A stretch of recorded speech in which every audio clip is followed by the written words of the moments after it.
Hola a todos.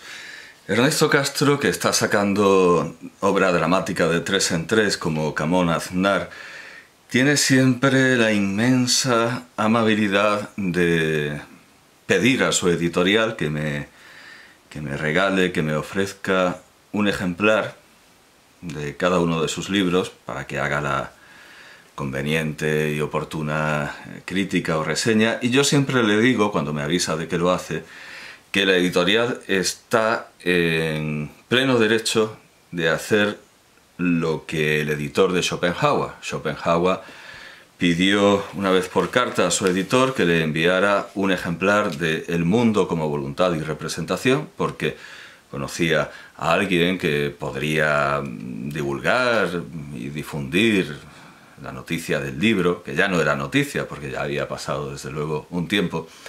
Y el editor le contestó que lo había vendido todo a un trapero y que, sin embargo, sí que se había guardado algunos ejemplares que le podía, si quería, vender. Podía vendérselo, en todo caso podría vendérselo.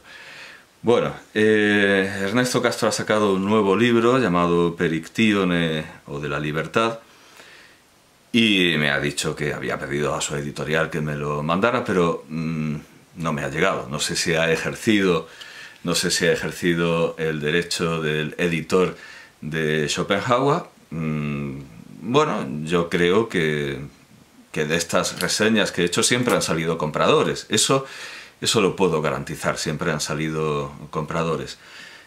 Caramba, estoy por poner un ventilador, ha cambiado el tiempo de manera súbita. No sé si será el cambio climático, pero si pongo un ventilador seguramente... Bueno, da igual. Todo cambia, y desde luego donde pájaros antaño no hay nidos hogaño, o puede ser directamente que el correo lo haya perdido, no tengo ni idea. En todo caso, no voy a desistir de hacer una reseña del libro de Ernesto Castro, aunque esto va a ser una reseña sin el libro, pero no es necesario el libro porque hay algo que debería haber apuntado en las partes previas de la trilogía y ahora es momento de hacerlo. No tengo el libro de Ernesto Castro, pero sí tengo este libro. Creo que voy a poner el ventilador. Voy a hacer la reseña de Ernesto Castro a partir de este libro y además lo voy a hacer a partir de una reseña ajena escrita en 1998 a propósito de este libro. Tengo delante de mí la reseña Esplendor y miseria del Renacimiento español, por Andrés Ibáñez, 1 de noviembre de 1998, sobre El hereje, Destino, Barcelona, 1998, Miguel Delibes, 504 páginas, lo cual es bastante insólito para Miguel Delibes, que normalmente tiene novelas, pues yo que sé, como mucho 300, bueno, 300, en fin. Llego a la parte de la reseña que me interesa y que me sirve para reseñar a Ernesto Castro. Podemos inscribir El hereje dentro de la tendencia espiritualista que parece general a las artes de nuestro fin de siglo. Bueno, 23 años después, esa tendencia espiritualista tamaña tendencia espiritualista como para poder ser presentado el libro por Juan Manuel de Prada, persiste. Digamos que el tiempo está donde lo dejó Miguel Delibes. No es solo por la proximidad del año 2000, aunque no cabe duda de que la proximidad del año 2000 nos proporciona la justificación numérica que necesitábamos. Lo cierto es que todos presentimos que estamos viviendo un cambio de época, que quizás sea tan radical y tan decisivo. Bueno, esto está escrito en 1998, de cara al año 2000. Bueno, todo el mundo piensa que su era es la era axial. Todos presentimos que estamos viviendo un cambio de época que quizás sea tan radical y tan decisivo para todo lo que venga después como el que vivieron los hombres del Renacimiento. Los valores antiguos se desmoronan. Por decirlo con palabras de Yeats, que es un autor también muy citado por Ernesto Castro, las cosas que llevábamos pensando tanto tiempo ya no podemos seguir pensándolas más tiempo.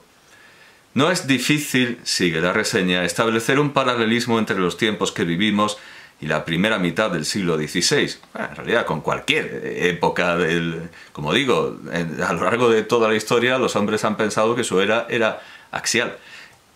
con su revisión de valores, sus sectas floreciendo por doquier y su ebullición espiritual.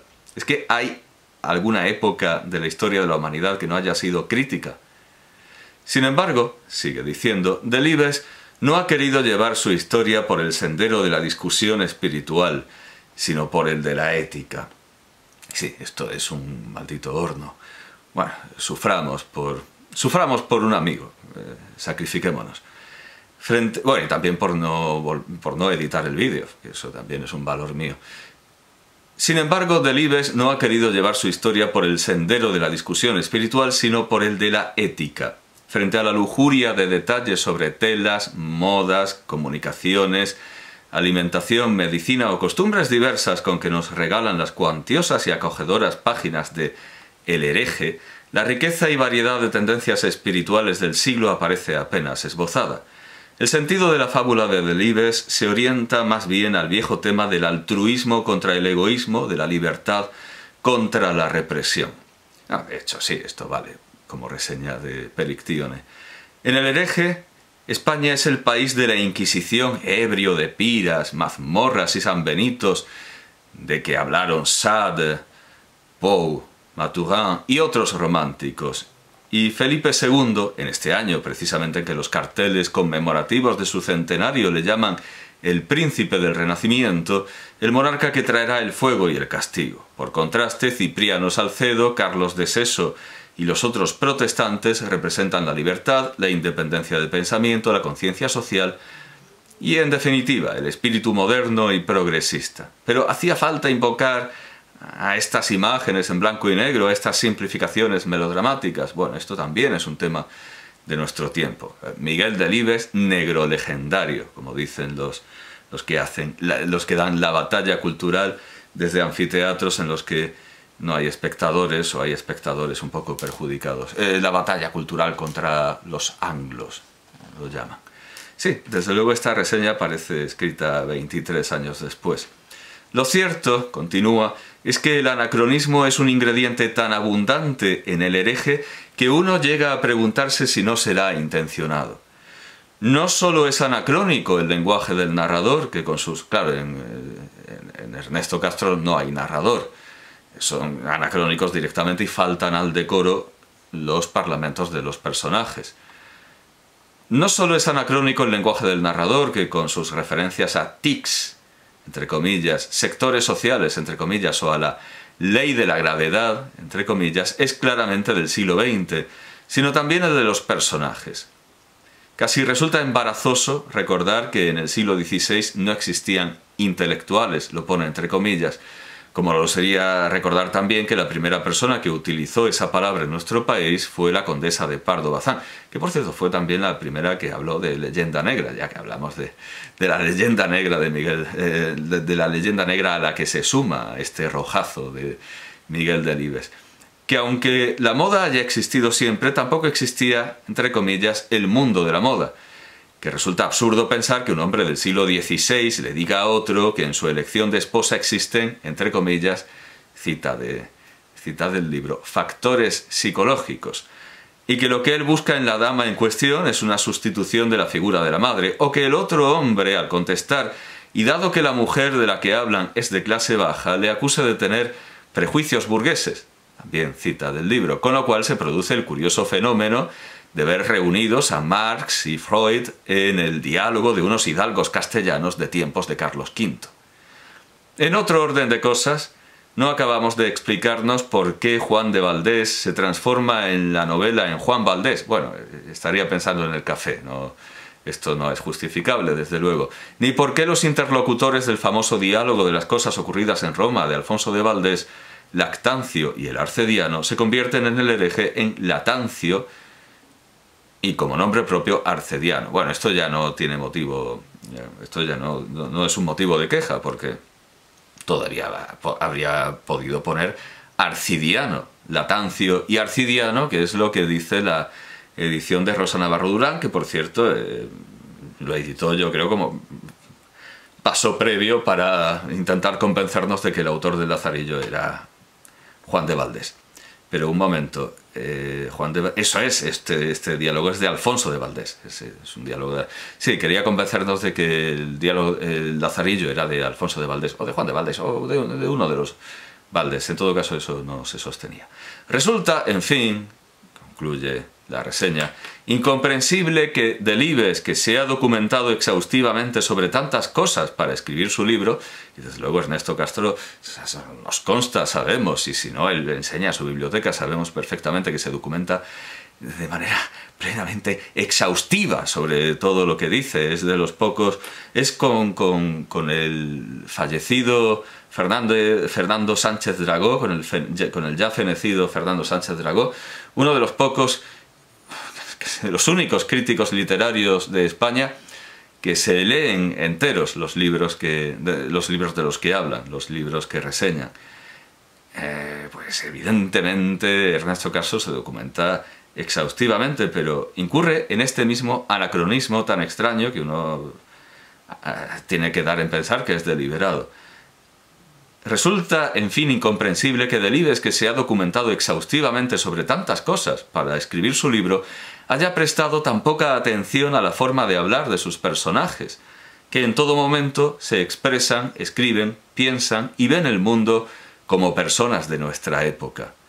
Y no solo es que sean anacrónicos, sino que no son ni la mitad de complejos, ricos y detallados que los fondos, habitaciones y paisajes en que viven. Bien, pues allá donde lo dejó Miguel Delibes, lo ha retomado, ha vuelto y ha empezado Ernesto Castro, clarísimamente. Esto es como el non finito de Miguel Ángel, y Ernesto Castro está haciendo de Rodin, está partiendo de donde lo dejó el viejo maestro, y él ha partido de ese non finito, de esas obras de senectud, de la última obra narrativa de Miguel Delibes. Es clarísimo. Ernesto Castro está continuando una tradición que en aquel tiempo no se entendía. ¿Por qué Miguel Delibes hace que sus personajes hablen de marxismo? De entrada, ¿por qué Miguel Delibes es un escritor realista, salvo, por supuesto, alguna excepción o de historia alternativa o de ciencia ficción, además una ciencia ficción muy parecida a Laoche? ¿Por qué con esos hombres perro que se parecen a los hombres gato de Marte de Laoche, que también era un autor realista, dickensiano? Bueno, pues ¿por qué de entrada un autor realista, un observador, un escuchador, que reproduce el habla de los personajes tal como son, de la gente castellana, de la gente de Madrid, de los profesores universitarios, de los pescadores, ¿por qué se lanza a hacer una novela histórica? Es algo extraño, es algo extrañísimo. Pero ¿por qué en esta novela histórica los personajes siguen hablando como personas de su tiempo? Bueno, pues este punto en el que dejó la narrativa Miguel Delibes es el punto en el que comienza la narrativa Ernesto Castro. Aunque me temo que los anacronismos no son tan deliberados como en Miguel Delibes, que quería seguir siendo un escritor realista y un observador de lo que lo rodeaba, incluso cuando hacía novela histórica. Me temo que es que Ernesto Castro no puede hacer otra cosa, porque, bueno, el que le gusta el trap, eso ya demuestra que no tiene ningún oído, y me temo que es incapaz de escuchar a un pescador, a un profesor universitario, y reproducir, imitar su habla de manera decorosa. No tiene esa facultad, es un profesor que diserta, y diserta con neologismos, coloquialismos y giros contemporáneos, y solo puede hablar como un profesor universitario de nuestro tiempo, un profesor de izquierdas. Como mucho puede hablar como una profesora de izquierdas, puede hablar como una feminista en una asamblea, pero simplemente porque se le pega esa forma de hablar. Y todo lo que escucha lo traduce a su idiolecto y nos lo devuelve en ese idiolecto. A diferencia de Miguel Delibes, que es capaz de hablar como él no habla, aunque al final también se le pega, efectivamente, claro, porque al fin y al cabo él también es un cazador, y cuando habla un cazador habrá un cazador como el cazador que es él. Al final tampoco están tan lejos, ciertamente.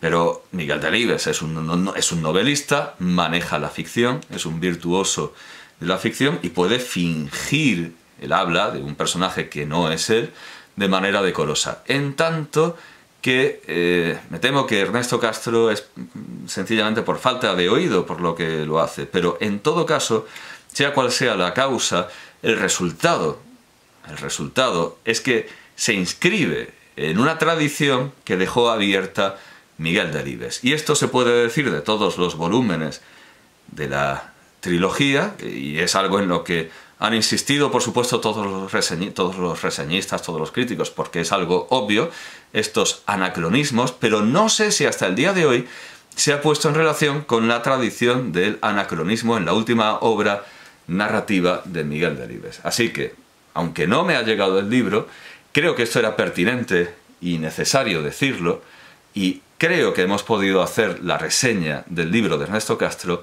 sin el libro de Ernesto Castro y usando un suplente, un buen suplente, que es El hereje de Miguel Delibes, y además sirviéndonos de una reseña en revista de libros de 1998 por, repito el autor, por Andrés Ibáñez.